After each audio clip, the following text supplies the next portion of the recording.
Yogesh technical को subscribe करें और बेल आइकन को प्रेस करें यूजफुल वीडियो देखने के लिए।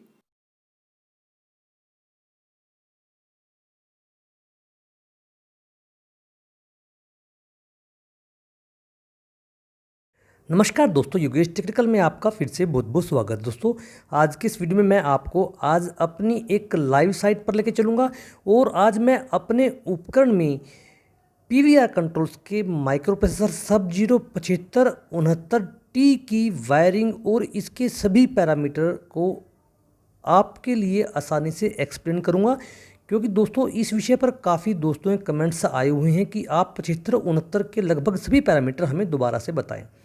दोस्तों, सबसे पहले आपको जो भी सामान के साथ आता है उसको अच्छी तरह से पढ़ लें और अच्छी तरह से सामान को जांच लें, क्या कोई कंपोनेंट कम तो नहीं है। और उसके बाद आपको एक विशेष सावधानी रखनी होती है, कनेक्शनों को करते हुए आप प्रोब वाला जो पोर्ट होता है उसमें कभी भी विद्युत ना दें, क्योंकि दोस्तों जो ये 7569 है इसके विद्युत के पोर्ट और जो प्रोब का पोर्ट है वो साथ साथ होते हैं और वो गलती हम अक्सर कर बैठते हैं, जिससे नया माइक्रो प्रोसेसर ख़राब हो जाता है, जिससे हमें टाइम का नुकसान होता है और हमें उसको दोबारा से बदलवाने के लिए डीलर के पास जाना पड़ता है और उससे काफ़ी कहासुनी भी हो जाती है, क्योंकि नया माइक्रो प्रोसेसर हम अपनी गलती की वजह से ख़राब कर लेते हैं। तो दोस्तों, वीडियो में मैं आज आपको वो सभी तमाम बातें जो आपको एहतियात के तौर पर माइक्रो प्रोसेसर को लगाते हुए ध्यान रखना चाहिए, वो सभी बातें मैं आपको बताऊंगा और उसकी सभी वायरिंग और ये विशेष क्यों है इस रिले की वजह से जो मैं आपको अभी दिखा रहा हूँ। तो दोस्तों, वीडियो में बने रहिएगा। अगर आप इसके बारे में जानते हैं तो वीडियो को स्किप कर सकते हैं, लेकिन शेयर अवश्य कीजिए। तो सबसे पहले हम इसे अपने डिफ्रीजर या आईएलआर में इसको फिट करेंगे। यह आसानी से फिट हो जाता है, काफ़ी अच्छी फिटिंग्स है इसकी और लगभग हर उपकरण के साथ यह फिट बैठ जाता है। और उसके बाद हम इसके लॉक लगाएंगे ताकि ये हिले या डुले नहीं। और उसके बाद सबसे पहले हम हमारे प्रोब के कनेक्शन करेंगे ताकि वो गलती हम ना करें जो अक्सर कर जाते हैं। तो दोस्तों, हमने माइक्रो प्रोसेसर को फिट कर दिया है। अब हम हमारा जो प्रोब यानी जो सेंसर हमारी बॉडी में फिट है हमारे आईएलआर डिफ्यूजर के, उसको चेक करते हैं क्या उसकी फ्रिक्वेंसी सही है। इसके लिए हम हमारे मल्टीमीटर से जो हमारा सेंसर है उसकी दोनों वायरों पर लीड लगाएंगे और देखेंगे कि वो क्या फ्रिक्वेंसी दे रहा है।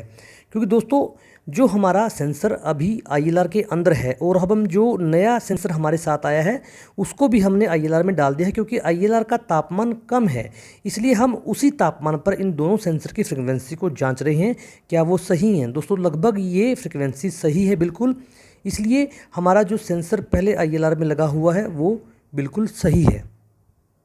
लेकिन मैं आपको फिर एक बात दोहराना चाहता हूं कि आप जब नया माइक्रो प्रोसेसर लगाएं तो सेंसर नया अवश्य लगाएं, यह आपको ध्यान रखना है। कई बार जो सेंसर हमारा लगा होता है उसकी फ्रिक्वेंसी हमारे नए माइक्रो प्रोसेसर से मैच नहीं कर पाती और सिस्टम में गड़बड़ आना स्वाभाविक हो जाता है।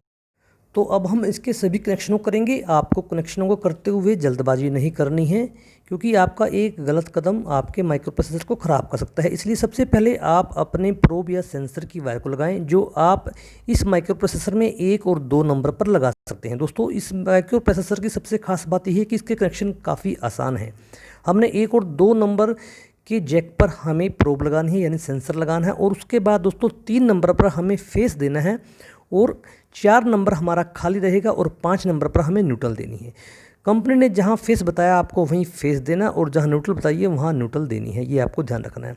उसके बाद जो इसकी रिले है कंप्रेसर की, उसके सी पॉइंट पर हमें एक फेस देना है जो हमारे कंप्रेसर को जाता है और हमारा जो एनओ वाला पॉइंट है आप देख रहे हैं रिले पर, उस पर हमें कंप्रेसर की वायर देनी है जो हमारे कंप्रेसर को रिले के हिसाब से चालू या बंद करेगी। दोस्तों, इसकी खास बात यह है कि इसमें रिले होती है जो 20 एम्पेयर तक के लोड को आसानी से वहन कर सकती है। तो दोस्तों, इसके सभी पैरामीटर अब हम सेट करेंगे, लेकिन आपको जो सबसे पहले चीज़ देखनी है वो ये देखनी है। अभी आपको पी नज़र आया था, यानी कि यह जो माइक्रो प्रोसेसर है ये अभी 7569P है, क्योंकि इस मॉडल में यही खास बात है कि ये TPE तीनों में कन्वर्ट हो सकता है जो आप चाहते हो। इसके लिए आपको अगर चेंज करना है तो आपको सेट और प्रोग्राम के बटन को इकट्ठा दबाना होगा, जैसे मैं अभी दबा रहा हूँ। देखिए आपकी स्क्रीन पर P फ्लैश कर रहा है। अगर आपको इसको E में लेके जाना है तो आप ऊपर वाला बटन दबाइए, अगर आपको पी में रखना है तो अगर आपको टी में रखना है तो आप अपने हिसाब से इसे अप डाउन करके कर सकते हैं। उसके बाद सेट के बटन को दबा दीजिए जो भी आप मॉडल चाहते हैं। इसलिए कई बार कन्फ्यूज हो जाता है कि आप पी के पैरामीटर सेट करना चाहते हैं और आपका जो माइक्रो प्रोसेसर है वो टी में कन्वर्ट है, तो आप वो नहीं कर पाते। इसलिए आपको सबसे पहले इसे ही जांचना है। देखिए अभी आपको टी नज़र आ रहा है, तो यानी कि ये टी में अभी हमारा जो सभी पैरामीटर है वो टी में ही चलेंगे। उसके बाद दोस्तों सबसे पहले हमें सबसे ज़रूरी बात है कि इसको हीटिंग पर्पज़ के लिए यूज़ करना है या कूलिंग पर्पज़ के लिए। इसलिए आपको P1 पैरामीटर में जाना होगा और अगर आपको हीटिंग करना है तो एक को आप सेट कीजिए। अगर आपको कूलिंग मोड पर इसको यूज़ करना है तो आपको 0 पर इसे सेट करना होगा। इसके लिए आपको प्रोग्राम में जाके ऊपर नीचे वाले बटन से आप 1 या 0 कर सकते हैं और उसके बाद उसे सेट के बटन को दबाकर आपका जो आप पैरामीटर चाहते हैं वो आपका फिक्स हो जाता है, यानी इसके अंदर फिक्स हो जाता है और ईपी के द्वारा आपको इससे बाहर निकलना है। अब आपका जो माइक्रो प्रोसेसर है वो कूलिंग मोड पर कार्य करेगा, इसलिए आपको ये 2 चीज़ें अवश्य ध्यान रखनी है। अब हम इसके आगे वाले पैरामीटर पर चलेंगे। दोस्तों हमने तापमान सेट करने के लिए सेट के बटन को दबाना है और उसके हिसाब से हमें तापमान लेना है, यानी कि मेरे को 4 डिग्री चाहिए तो मैं 4 डिग्री पर सेट कर दिया। तो दोस्तों अब हम चलते हैं आगे वाले पैरामीटर पर। इसके लिए हमें प्रोग्राम के बटन को दबाएंगे, हल्का सा टच करेंगे क्योंकि ये टच सेंसिटिव है। P1 हमने सेट कर लिया था, अब हम P2 पर चलते हैं, उसको सेट करेंगे। सेट को दबाकर अब हम इसको पीछे लेके आएंगे, यानी कि यह जो पैरामीटर है ये आपके उपकरण की हाई टेम्परेचर लिमिट को सेट करने के लिए है, ताकि अगर आपका उपकरण उस लिमिट से बाहर जाए तो स्क्रीन पर HT फ्लैश करना शुरू कर दे और आपका ध्यान उस पर पड़ जाए। इसलिए मेरे उपकरण जो हाई टेम्परेचर लिमिट है वो 8 डिग्री है और जैसे ही 8 डिग्री से ऊपर तापमान जाएगा तो स्क्रीन पर HT लिखा आना शुरू हो जाएगा और एक बेल आइकन आपको दिखाई देना शुरू कर जाएगा। सेट के बटन को दबाएंगे और हमारा पैरामीटर सेट हो गया। अब हम चलते हैं दोस्तों आगे वाले पैरामीटर पर। आगे वाला पैरामीटर है P3। P3 है दोस्तों लो टेम्परेचर सेटिंग, यानी कि मेरा जैसे उपकरण है वो 2 डिग्री मेरे को कम से कम तापमान चाहिए। अगर इससे नीचे जाएगा तो मेरे इस स्क्रीन पर LT लिखा आना शुरू हो जाएगा और जिससे मेरे को पता लग जाए। इसके लिए हम 2 सेट करेंगे और उसको सेट कर देंगे। दोस्तों इसके बाद आता है LS और HS, उस पर मैं वीडियो बना चुका हूँ अभी 2 दिन पहले, वहाँ जाकर आप देख लीजिए। उसके बाद आता है दोस्तों P4 है डिफरेंशियल, यानी कि जैसे मैंने तापमान 4 पर सेट किया है, जैसे ही तापमान 4 पर पहुँचेगा तो मेरा कंप्रेसर बंद हो जाएगा, लेकिन जैसे ही तापमान 6 पर पहुँचेगा तो मेरा कंप्रेसर शुरू हो जाएगा। वो डिफरेंशियल है ऑल कंडीशन रिले का, तो आप इसे घटा या बढ़ा सकते हैं। कंपनी ने 2 पर सेट किया हो, यानी कि 4 पर बंद होगा और 6 पे कंप्रेसर शुरू होगा। P5 है दोस्तों प्रोब कैलिब्रेशन, इसको आप स्किप कर दीजिए, इसकी खास विशेष जरूरत नहीं पड़ती।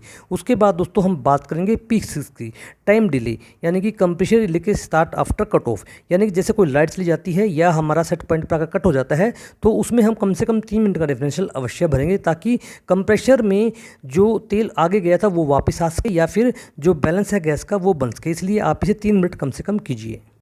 अब हम चलते हैं आगे वाले पैरामीटर पर, लेकिन इससे पहले आप देखिए HT फ्लैश आपको नज़र आ रहा है। यह जो हमने HT हाई लिमिट सेट की थी 8, उससे ऊपर तापमान जाने के बाद ये फ्लैश करना शुरू कर देता है स्क्रीन पर। यही इसका दोस्तों फ़ायदा है। अब हम चलेंगे दोस्तों इसके जो आगे वाला पैरामीटर है OT, यह भी कंप्रेसर की लाइफ को बढ़ाने वाला है। इसमें दोस्तों क्या होता है, जैसे मान लीजिए आपके उपकरण का तापमान अभी उस सीमा पर पहुँच गया, कट ऑफ हो गया कंप्रेसर, लेकिन मैंने गेट को खोल दिया तो उसी वक्त कंप्रेसर चल पड़ेगा। लेकिन अगर मैंने OT पैरामीटर में एक लिमिट सेट कर दी है जो मिनिमम 0 है और मैक्सिमम 20 है, तो कंप्रेसर उस जो हमने लिमिट सेट की है उसके बाद ही चलेगा। इससे क्या होता है कि जो गैस का और तेल का है वो बैलेंस बन जाता है, उसको टाइम मिल जाता है, जिससे कंप्रेसर की लाइफ बढ़ जाती है। अब हम बात करते हैं E1 पैरामीटर। दोस्तों ये भी विशेष पैरामीटर है। यह जब हमारा सेंसर फेल हो जाता है उस अवस्था में कंप्रेसर चलेगा या फिर पूरी तरह से बंद रहेगा उसको दर्शाता है। लेकिन इसे हम अगर 0 पे करेंगे तो कंप्रेसर ऑफ हो जाएगा, अगर 1 पे करेंगे तो कंप्रेसर चलता रहेगा, जिससे हमारे उपकरण में रखा सामान खराब हो सकता है। और उसके बाद अगर हम 2 पे करेंगे दोस्तों तो हमारा कंप्रेसर CN पैरामीटर और CY पैरामीटर के हिसाब से चलेगा। यानी कि दोस्तों जो हम CN पैरामीटर में टाइमिंग भरेंगे उतने देर हमारा कंप्रेसर ऑफ रहेगा, जिससे कि हमारी जो वस्तुएं उसमें रखी है वो ख़राब नहीं होगी। अगर हम CY पैरामीटर के हिसाब से टाइमिंग भरेंगे तो हमारा कंप्रेसर उतनी टाइमिंग के अनुसार चलता रहेगा। यानी कि इससे ये फ़ायदा होगा कि हमारा जो वस्तु या जो भी वैक्सीन उसका तापमान ना तो माइनस में जाएगा और ना ही ज़्यादा प्लस में जाएगा। इससे हमारी वस्तु सेफ रह जाएगी। इसलिए आप अपने टाइमिंग के अनुसार ही इन पैरामीटर को दोनों को भरें। जैसे अब हम CY पैरामीटर में अपनी टाइमिंग भर रहे हैं, हमने मैक्सिमम जो इसकी सीमा है दोस्तों वो 99 मिनट है, लेकिन हम अपने हिसाब से इसमें 10 मिनट भर देंगे और 10 मिनट को हमने सेट कर दिया, यानी कि मेरा कंप्रेसर अब 10 मिनट चलेगा और 4 मिनट बंद रहेगा जब तक मैं फाल्टी सेंसर को ना बदलूँ। DT पैरामीटर को आप स्किप कर सकते हैं, कोई विशेष पैरामीटर नहीं है। अब हम दोस्तों बात करेंगे AD पैरामीटर की। दोस्तों ये पैरामीटर भी विशेष है, लेकिन इसका जो रिलेशन है दोस्तों वो है हमारे P2 और P3 पैरामीटर के साथ। यानी कि दोस्तों जो अभी आप बेल आइकन देख रहे हैं राइट साइड में, यह स्क्रीन पर कितनी देर में फ्लैश करेगा ये आप अपने अनुसार आप इसमें फीड कर सकते हैं। ये मैक्सिमम 99 मिनट है और फैक्ट्री सेटिंग 0 मिनट पे, यानी कि जैसे ही आपका उपकरण पर हाई टेम्परेचर लो टेम्परेचर की सीमा बाहर है तो आपको ये जो बेल आइकन है ये दिखाना शुरू हो जाएगा। PO पैरामीटर दोस्तों, PO पैरामीटर जो आप ऑन ऑफ स्विच देख रहे हैं हमारे माइक्रो प्रोसेसर पर, इसे इनेबल और डिसेबल करने का पैरामीटर है। अगर आप इसे 0 पर रखेंगे दोस्तों तो ये काम नहीं करेगा, अगर आप इसे 1 पर रखेंगे तो ये आपका ऑन ऑफ इस स्विच के द्वारा हो जाएगा। यानी कि इस पैरामीटर का भी एक अपना विशेष महत्व है दोस्तों। PA पैरामीटर, पैरामीटर दोस्तों इसमें आप पासवर्ड भर सकते हैं अपने हिसाब से, ताकि उस पासवर्ड को डाले बिना कोई भी इसे ना छेड़ पाए आपके माइक्रो प्रोसेसर को।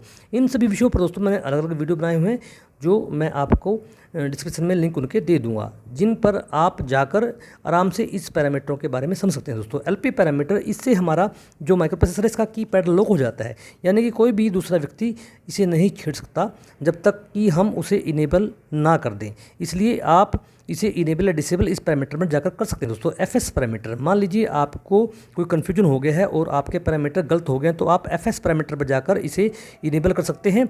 तो उसके करने से आपके जो सभी पैरामीटर है वो फैक्ट्री सेटिंग पर आ जाएंगे दोस्तों। EP पैरामीटर, ये पैरामीटर आप जो आपने अभी सारे पैरामीटर सेट किए हैं उनसे बाहर निकलने के लिए आपको EP पैरामीटर पर आना पड़ेगा। इसका भी मैंने एक विशेष रूप से वीडियो बनाया हुआ है, हर पैरामीटर पर मैंने विशेष रूप से वीडियो बनाए हुए हैं, जहाँ पर आप उन्हें जाकर देख सकते हैं। मेरे चैनल की प्लेलिस्ट में भी इसका आपको अलग से एक प्लेलिस्ट मिल जाएगा। तो दोस्तों ये थे माइक्रो प्रोसेसर PVR कंट्रोल का 7569T। आप इसे P में भी कन्वर्ट कर सकते हो, आप इसे E में भी कन्वर्ट कर सकते हो, उसी के हिसाब से आप इसमें सभी पैरामीटर सेट कर सकते हैं। लेकिन जो T है वो दोस्तों लेटेस्ट वर्जन है, ये सेंसिटिव टच है, बिल्कुल आसानी से कार्य करता है और बिल्कुल आसानी से इसकी फिटिंग हो जाती है। इसलिए आज मैंने आपको इसे अपने उपकरण पर इंस्टॉल करते हुए का वीडियो इसलिए बनाया है ताकि आप इसके बारे में अच्छी तरह से जान पाएँ। आपको इसके बारे में कुछ भी पूछना है तो आप मेरे से डायरेक्ट पूछ सकते हैं, मैं आपको पूरी कोशिश के साथ इसे बताने की कोशिश करूंगा। तो दोस्तों देखिए HT अब भी फ्लैश कर रहा है, जो हमें सचेत कर रहा है कि हमारा उपकरण का तापमान अभी सेफ रेंज से बाहर है, जो हमने इसमें सेट किया था। दोस्तों काफ़ी अच्छा और लेटेस्ट वर्जन है PVR कंट्रोल्स का 7569P और इसकी लाइफ भी ज़्यादा है। दोस्तों वीडियो को लाइक और शेयर कीजिएगा, चैनल को सब्सक्राइब करना मत भूलिएगा और आप मेरे को फेसबुक, ट्विटर और इंस्टाग्राम पर भी उपलब्ध पा सकते हैं। और आपका कोई भी क्वेश्चन हो सब्जियों से संबंधित आप मेरे से सीधा पूछ सकते हो व्हाट्सएप वॉइस कॉल के द्वारा। धन्यवाद।